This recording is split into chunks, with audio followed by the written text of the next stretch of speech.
Hello dear learners, আজ আমি Joseph Edison রচিত the spectators account of himself এই চমৎকার এসেটা নিয়ে আলোচনা করব আর সামারাইজ করব এই এসেটা।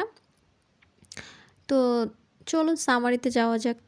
তো সামারির প্রথমে বলে নেওয়া ভালো যে জোসেফ এডিসন একটা রাইটার হিসেবে মনে করতেন যে তার বইগুলো যেই পাঠক পড়ছে সেই পাঠক যতক্ষণ না পর্যন্ত রাইটারের জীবনী বা তার গোল, তার এইম এইসব সম্বন্ধে না জানে, মানে কিছু আর কি স্পেসিফিক ইনফরমেশন রাইটার সম্বন্ধে যতক্ষণ না জানে পাঠক, ততক্ষণ পর্যন্ত পাঠক হচ্ছে সেই রাইটারের বইটা পড়ে ততটা স্বাদ পাবে না। ঠিক আছে, এক কথায় অ্যামেজড হবে না, এটাই। তো শুরু করা যাক। To satisfy the curiosity of the general readers who most of the times want to know some personal details of the writer of a book, so he gives some personal information in this column or prose. তো যেই পাঠকগুলো একটা রাইটারের personal details জানতে চায় অনেক সময়, most of the time, এবং হচ্ছে মানে কিউরিসিটি থাকে রিডার্সদের, রাইটার নিয়ে কিউরিসিটি থাকে। তো মূলত এই কিউরিসিটিটা মেটানোর জন্য বা এই যে পাঠকদের যে এত জিজ্ঞাসাবাদ, এত উত্তর দেওয়ার জন্য বা পার্সোনাল ডিটেলস দেওয়ার জন্য তিনি মূলত এই প্রসটি রচনা করেন বা এই কলামটি। The spectators account of himself is a subjective essay which was written by Joseph Addison. It was published in 1711. This article is aimed at satisfying a reader's natural curiosity. তো এই আর্টিকেলটি মূলত একটা পাঠকের মানে নর্মাল যেটা আর কি কিউরিসিটি বা আর কি প্রশ্ন আসে একটা রাইটারের প্রতি, সেটা আর কি মেটানোর জন্যই বা তাকে স্যাটিসফাই, তার কোয়েশ্চেনের বা কিউরিসিটি স্যাটিসফাই করার জন্যই মূলত এই এসে বা আর্টিকেলটা লেখা। In the next article, the writer would write about his other colleagues, but presently he would acquaint or introduce himself to a reader. তো এখানে এই এসেটাতে জানা যায়, মানে রাইটার বলতেছে যে হয়তোবা পরবর্তী এসে বা আর্টিকেলে তিনি তার কলিগদের বা কি বলবো সহকর্মীদের নিয়ে লিখবেন হয়তোবা, কিন্তু বর্তমানে তিনি তার বর্তমান এসে বা আর্টিকেলে তিনি তার পরিচিত মানে নিজেকে পরিচিত করানোর মাধ্যমে আর কি এই এসেটা রচনা করেন, মানে নিজের সম্বন্ধে আর কি বলার জন্য। So, in the very first essay, The Spectator's Account of Himself, we get a portrait of the spectator. তো তার এই প্রথম এসে দ্য স্পেকটেটরস অ্যাকাউন্ট অফ হিমসেলফ, এখানে আমরা হচ্ছে একটা স্পেকটেটরের পোর্ট্রেট বা হচ্ছে একটা কি বলবো একটা স্পেকটেটরের হচ্ছে প্রতিফলন বা ছবিটা কি হতে পারে সেটা আর কি তিনি এখানে দেখাবেন। তো প্রথমেই তিনি হচ্ছে তার এই এসেটাতে তার চাইল্ডহুড দিয়ে শুরু করেন, চাইল্ডহুড ইনফরমেশন নিয়ে। যেমন first of all he gives information about his early childhood. তো প্রথমত তিনি তার আর্লি চাইল্ডহুড নিয়ে হচ্ছে তথ্য দেওয়া শুরু করেন। The Spectator was born in an state which he got from his father as an here. তো স্পেকটেটর, আচ্ছা আগে আমি বলে রাখি, যেটা আমার প্রথমে বলা উচিত ছিল, যে স্পেকটেটর অর্থ কিন্তু প্রত্যক্ষদর্শী। তো এই প্রত্যক্ষদর্শী বা রাইটার অথবা স্পেকটেটর তিনি হচ্ছে তার পিতৃভূমিতে আর কি জন্মেছিলেন, এক কথায় সেই ভূমিতে যেটা তার পিতৃপ্রদত্ত ছিল। তো এরপর From the ancient time, this state is being given by father to son without dividing. তো প্রাচীনকাল থেকেই তার এই পিতৃপ্রদত্ত জায়গাটা মানে একের পর এক আর কি, মানে পিতা থেকে পুত্র এরকম, বাবা থেকে ছেলে পেয়ে যাচ্ছে, বাবা থেকে ছেলে এভাবে হয়ে আসতেছে এই জমিটা কোনো ভাগাভাগি ছাড়াই। এক কথায় তার এই পিতৃপ্রদত্ত ভূমিটা প্রাচীনকাল থেকে যেভাবে চলে আসে, যে বাবা থেকে ছেলে পাবে এভাবেই পেয়ে আসতেছে। Before his birth, his mother had dreamed that her son would be a judge. তো তার জন্মের পূর্বে তার মা হচ্ছে একটা স্বপ্ন দেখেছিল যে তার ছেলে একদিন একটা জজ হবে। It might have been supposed because of all of the following reasons.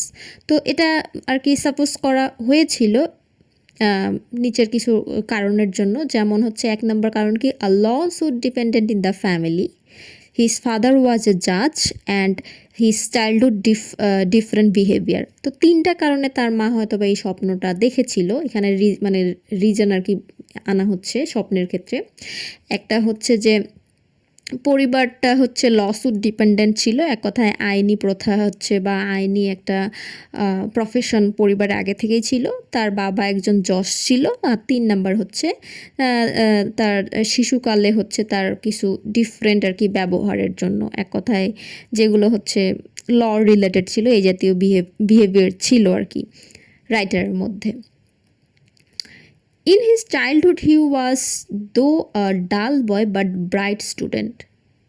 তো মানে তার শিশুকালে যদিও সে একটা ডাল বয় ছিল বা মনোটোনাস বয় ছিল, কিন্তু সে অনেক একটা ভালো স্টুডেন্ট ছিল। He actually was a good student and his school teachers were pleased with his performance. তো মূলত সে একজন ভালো স্টুডেন্ট ছিল এবং তার স্কুলের শিক্ষকরা তার পারফরমেন্সের প্রতি সন্তুষ্ট ছিল, একটা ভালো স্টুডেন্ট হিসেবে ভালো রেজাল্ট করতো। At university he spoke little but applied himself diligently to his studies. তো ইউনিভার্সিটির ক্ষেত্রেও একই দেখা যায় যে সে হচ্ছে কম কথা বলতো, কিন্তু পড়াশোনার ক্ষেত্রে সে একদম নিজেকে সঁপে দিয়েছিল। মানে এক কথায় পড়াশোনায় সে ইউনিভার্সিটিতেও ভালো ছিল। হি kept the silence all the time as a companion. তো সে হচ্ছে তার সঙ্গী হিসেবে সাইলেন্সকে আর কি রেখে দিয়েছিল নিজের কাছে, নীরবতা, মানে তার কম্পানিয়নই ছিল হচ্ছে নীরবতা, অন্য কাউকে প্রয়োজন ছিল না। He was more prominent or distinguished for his silent and reserved nature than for anything else. তো সে হচ্ছে আর বাকি ছেলে বা মেয়েদের থেকে আকর্ষণীয় বা মানে পার্থক্যজনিত ছিল, এক কথায় একদম আলাদা একটা ফিচারের ছেলে ছিল। তার হচ্ছে এই নীরব এবং নিজেকে হচ্ছে রিজার্ভ করে রাখা বা সংরক্ষণ করে রাখা এই গুণাবলীর জন্য, মানে সে নীরব ছিল, নিজেকে সবার থেকে আলাদা রাখতো বাকি সব কিছুর থেকে আর কি। এই জন্য তাকে হচ্ছে প্রমিনেন্ট হিসেবে আর কি বলা যায়, মানে আকর্ষণীয় অন্যতম একটা স্টুডেন্ট বা ছেলে।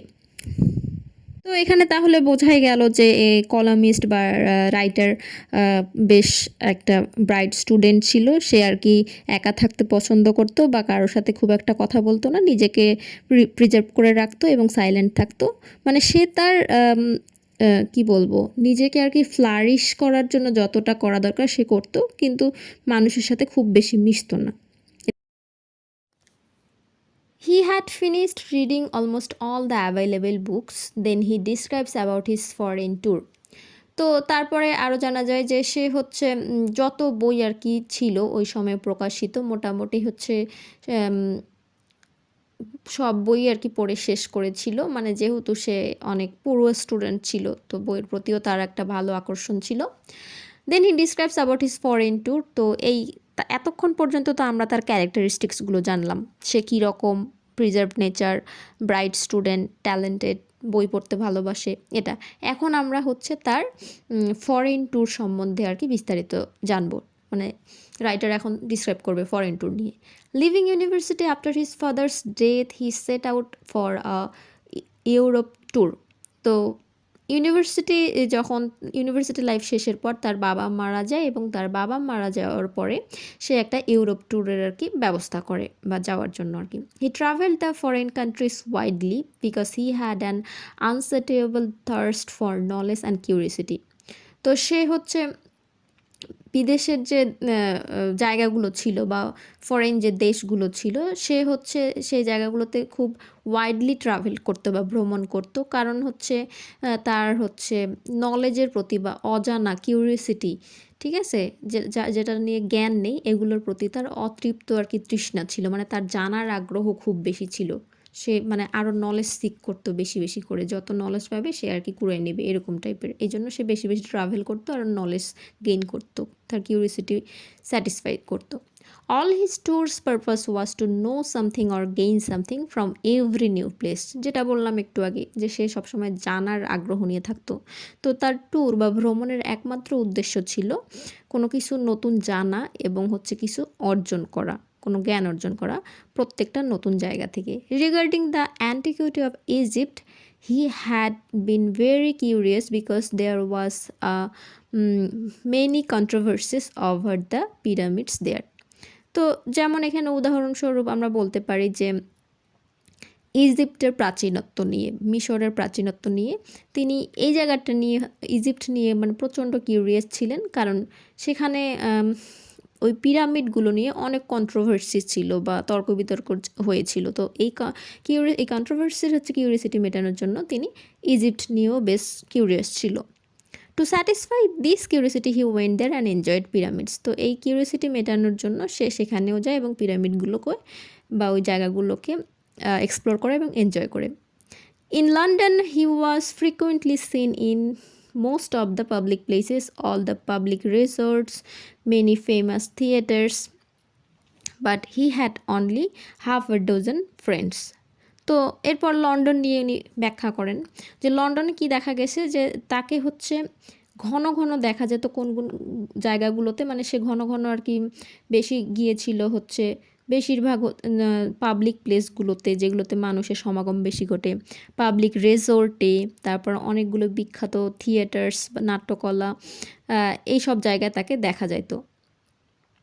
But he had only half a dozen friend, কিন্তু তার হচ্ছে মাত্র হাফ আ ডজন ফ্রেন্ড ছিল আর কি, খুব বেশি ফ্রেন্ড ছিল না, যেহেতু সে মানুষের সাথে খুব একটা মিশতো না বলতে কথা কম বলতো, কিন্তু ঠিকই মিশে যেত। এটা পরে আমরা বুঝতে পারবো যে he heard the peoples discussions at various crowded places but did not try to familiarise himself with others.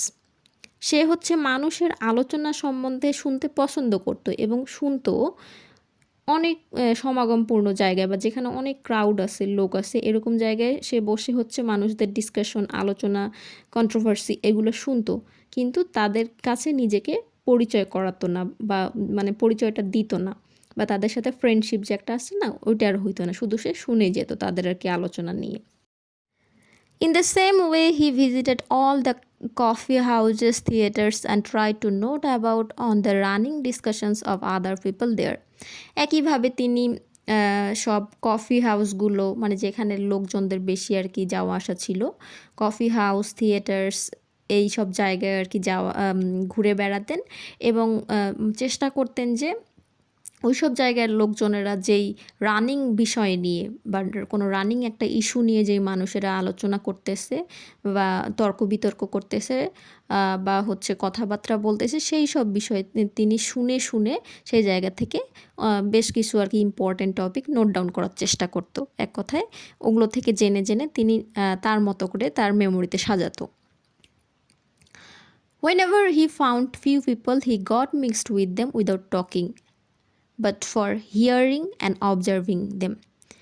এই যে এখানে সুন্দর একটা কথা আমরা পেয়েছি যে যখনই হচ্ছে তিনি কিছু মানুষ দেখতো, আমরা নর্মালি কি হই যে কিছু মানুষ দেখলে ওখানে গেলাম, ওই বিষয়টাতে একদম সেইভাবে ঘেটে ঘুটে দেখতেছি কী হয়েছে, এর ওর কাছে জিজ্ঞেস করতেছি, একটা পর্যায়ে কথা বলতে বলতে ফ্রেন্ডশিপও হয়ে যায় বা পরিচিত। কিন্তু এই রাইটার কি করতেছে যে তিনি মানুষ দেখলে ঠিকই যাচ্ছে এবং তাদের সাথে মিশলো ঠিকই, কিন্তু কোনো রকম কথা বলবে না, ওইখানে প্রেজেন্ট থাকবে, বাট হচ্ছে মানে টকিংয়ের দিক দিয়ে সে অ্যাবসেন্ট থাকবে, সে কোনো রকম কথাবার্তা বলবে না, সে শুধুমাত্র তাদের সাথে মিক্স করবে বা তাদের সাথে মিশবে একমাত্র হচ্ছে শোনার জন্য এবং তাদেরকে অবজার্ভ করার জন্য। ঠিক আছে, তো he played a role of observer. তো তিনি মূলত সব জায়গাতেই একটা অবজারভার বা পর্যবেক্ষক বা পরিদর্শক হিসেবে কাজ করতো।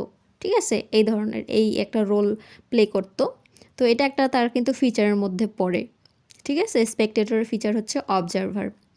His main and actual intention was all the time to observe people and their discussion. এই যে তার মূল উদ্দেশ্য ছিল মানুষকে হচ্ছে অবজার্ভ করা, মানে মানুষকে হচ্ছে পর্যবেক্ষণ করা এবং তাদের হচ্ছে ডিসকাশনগুলো অবজার্ভ করা। ঠিক আছে, he lived among the groups of people but only as a spectator of mankind. সে মানুষের সাথে মিশতো ঠিকই, মানুষের দলে দলে মিশতো ঠিকই, কিন্তু একমাত্র মানবজাতির স্পেকটেটর বা অবজারভার হিসেবে। ঠিক আছে, প্রত্যক্ষদর্শী হিসেবে। He acted as a stranger and try to understand the problems of the peoples from all works of life. সে মানুষের সাথে মিশতো কিন্তু একটা স্ট্রেঞ্জার হিসেবে, সে যদি কাউকে চিনতো তারও সাথে মানে তার সাথেও সে হচ্ছে একটা স্ট্রেঞ্জার বা আগন্তুক লোক হিসেবে আর কি অ্যাক্ট করতো, যে সে কাউকে চিনে না, এবং প্রত্যেকটা মানে সমাজের প্রত্যেকটা মানুষের সমস্যাগুলো নিজে নিজে বোঝার চেষ্টা করতো এবং সেগুলো সলভ করার চেষ্টা করতো তার লেখনীর মাধ্যমে। So the above description given by him must enough to show that he is qualified as a writer. তো এতক্ষণ পর্যন্ত যেই ডেসক্রিপশন বা বর্ণনাটা আমরা পড়লাম, এখান থেকে আমরা হচ্ছে এ পর্যন্ত অবশ্যই বুঝতে পেরেছি যে তিনি একজন রাইটার হিসেবে যথেষ্ট কোয়ালিফাইড বা দক্ষ একজন writer. One more important thing, though he was very well known to politics, but he never supported any political party. তো আরেকটা গুরুত্বপূর্ণ বিষয় কি তার ব্যাপারে, যে যদিও তিনি হচ্ছে পলিটিক্স বা রাজনীতি সম্পর্কে অনেক কিছু জানতেন, জানার আগ্রহ ছিল, কিন্তু কখনো তিনি কিন্তু পলিটিক্যাল কোনো পার্টিকে সাপোর্ট করতো না। এক কথায় সে রাজনৈতিক পার্টিগুলোর বিরুদ্ধে ছিল, যদিও সে জানতো সেটা হচ্ছে বিভিন্ন প্রবলেম সলভ করার জন্য। হি ওয়াজ টোটালি নিউট্রাল, সে হচ্ছে নিরপেক্ষ ছিল, কোনো দলকেই সাপোর্ট করতো না। He was neutral in many aspect, সে হচ্ছে বিভিন্ন সাইড থেকে আর কি বলবো নিরপেক্ষ ছিল। আচ্ছা, যেমন Whigs and Tories from the both party he wanted to keep distance. তো তার সমসাময়িক যেই পলিটিক্যাল পার্টিগুলো ছিল উইকস এবং টরিস, তো তিনি মূলত এই উইকস টরিস কাউকেই সাপোর্ট করতেন না, তিনি এই দুটো দল থেকেই সবসময় নিজেকে একটা দূরবর্তী জায়গায় রাখতো আর কি। He thought that a man like him should write for public to help them by his knowledge and experience. তো তার মতে তার মতো একটা মানুষের শুধুমাত্র জনগণের দিক থেকে বা জনগণের সাপোর্টে লেখা উচিত, যাতে তিনি জনগণের হচ্ছে ওই তার লিখনির মাধ্যমে তাদেরকে সাহায্য করতে পারে তার জ্ঞান এবং অভিজ্ঞতা ব্যবহার করে। এক কথায় তার জ্ঞান আর অভিজ্ঞতা ব্যবহার করে তিনি যখন পাবলিকদের জন্য লিখবে, সেটাতেই পাবলিকদের সুবিধা হবে বা তার সাহায্য করা হবে। And took a decision that every morning he would write a sheet about his thoughts and experiences. এবং তিনি আর কি এই ব্যাপারে একটা সিদ্ধান্ত নেন যে প্রত্যেক সকালবেলা তিনি একটা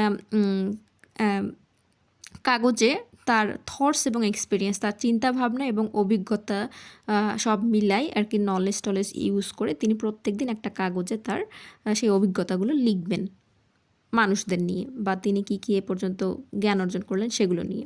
because he didn't want to share orally or not in speech, he would express in print form.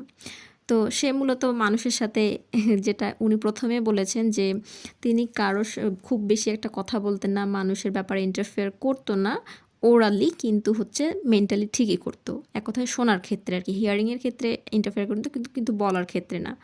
তো এখানে তিনি সেটাই বলছেন যে তিনি হচ্ছে তার এই নলেজ, থট, এক্সপেরিয়েন্সেস, তার যে অভিজ্ঞতা, তার জ্ঞান বা মানুষকে যে সাহায্য করতে চায়, এটা তিনি হচ্ছে ওরালি বা মৌখিকভাবে বলে বা হচ্ছে কোনো একটা স্পিচের মাধ্যমে, বক্তৃতার মাধ্যমে এভাবে তিনি নিজেকে প্রেজেন্ট করতে চান না বা হেল্প করতে চান না কাউকে, বরঞ্চ তিনি তার প্রিন্ট ফর্মে লিখনের মাধ্যমে তিনি এই কাজটা করতে চান।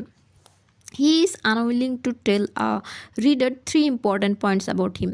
তো তিনি এরপর জানাচ্ছেন যে তিনি যে কোনো পাঠককে তার 3টা গুরুত্বপূর্ণ বিষয় আর কি জানাতে ইচ্ছুক নন, জানাতে চান না। 1, his name, his age and his residence, তার নাম, বয়স এবং তার বসতবাড়ি কোথায়, এই 3টা জিনিস সম্বন্ধে তিনি জানাতে চান না। He doesn't want to express his identity and some personal information presently because he doesn't consider is reasonable. তো সে হচ্ছে তার নিজের পরিচয় এবং কিছু পার্সোনাল তথ্য বর্তমানে জানাতে চান না, কারণ তিনি মনে করেন এগুলো জানানোর। তো এরপর কি বলতেছেন যে the preserving of this 3 points he thinks it would bring him invisibility or obscurity which he wants to enjoy himself. তো এই যে তিনি যে এই 3টা পয়েন্ট হচ্ছে প্রিজার্ভ করে রাখলেন বা লুকায় বা সংরক্ষণ করে রাখলেন, এটার মাধ্যমে তিনি মনে করেন যে এই অস্পষ্টতা, মানে রাইটারকে নিয়ে অস্পষ্টতা, সে একদম ভিজিবল না, মানে কেউ তাকে দেখতেছে না বা কেউ তার ঠিকানা জানতেছে না। এটা যে একটা অস্পষ্টতা বা ইনভিজিবিলিটি, এটা আসলে তিনি এনজয় করতে চান নিজে নিজেই, যে কেউ তাকে না জানুক, না চিনুক বা না দেখুক, এই লুকানো একটা ভাবটা, এটাই তিনি আর কি এনজয় করতে চান as a writer. Exposure would exposure would make him a public figure which might cause him pain. তো তার মতে যে মানে নিজেকে যখন এক্সপোজ করবে বা প্রকাশ করবে, এই জিনিসটা তাকে একটা পাবলিক ফিগারে পরিণত করবে, ঠিক আছে? আর এটা তিনি চান না। তিনি মনে করেন যখনই তিনি একটা পাবলিক ফিগার হয়ে যাবেন, তখনই মানে সে আর কি এটা পেইন ডেকে নিয়ে আসতে পারে, এই ধরনের কিছু। In the last paragraphs, he has suggested that who wish to contact him may meet on the following address. তো লাস্ট প্যারাগ্রাফে আমরা কি দেখি এই কলামের, যে তিনি সাজেস্ট করেন যে যারা হচ্ছে আসলে তার সাথে কন্ট্যাক্ট করতে বা যোগাযোগ করতে চান, তারা হচ্ছে এই ফলোয়িং অ্যাড্রেসে যোগাযোগ করতে পারেন, এভাবে তিনি জানান। So this is an autobiographical element in the description made by a silent man. তো তারপরে বলা হয় যে এটা আসলে একটা অটোবায়োগ্রাফিক্যাল আর আত্মজীবনীমূলক একটা ডেসক্রিপশন বা বর্ণনা, যেটা হচ্ছে একটা সাইলেন্ট ম্যান বা হচ্ছে নীরব একটা মানুষের দ্বারা আর কি তৈরি হয়েছে। Thus, the essayist has reflected the information successfully as an cold or indifferent or observer or onlooker. তো এভাবেই এসেইস্ট আসলে তার যে তথ্যগুলো ছিল, এই তথ্যগুলো আর কি সাকসেসফুলি রিফ্লেক্ট করেছে বা প্রতিফলিত করেছে তার নিজের তথ্যগুলো, কি হিসেবে? একটা অবজারভার হিসেবে বা দর্শক বা একজন নিরীক্ষক হিসেবে। Thus he finished the writing of the column. তো এভাবেই তিনি তার কলামটা লেখা শেষ। তো এই ছিল জোসেফ এডিসনের the spectators account of himself, এই এসেটা। তো এখানে মূলত রাইটার এটা দেখিয়েছেন যে একজন রাইটারের আর কি কী ডিটেলস জানানো আর কি দরকার পাঠকদেরকে, বা কী ডিটেলস জানা উচিত না পাঠকদের, এটা নিয়ে আর কি মূলত তিনি লিখেছেন। আর তার ক্যারেক্টারিস্টিক্স বা তার নেচার কীরকম, সেগুলো নিয়ে আর কি লিখেছেন। তো আশা করি আমার এই এসের সামারিটা আপনাদের জন্য অনেক হেল্পফুল হবে। আমি ইজিলি নোট করার এবং সামারাইজ করার চেষ্টা করেছি। তো আমার এই ভিডিওটি যদি ভালো লেগে থাকে, অবশ্যই ভিডিওটি দেখবেন, শেয়ার করবেন এবং আমার চ্যানেলটি সাবস্ক্রাইব করবেন। Thank you.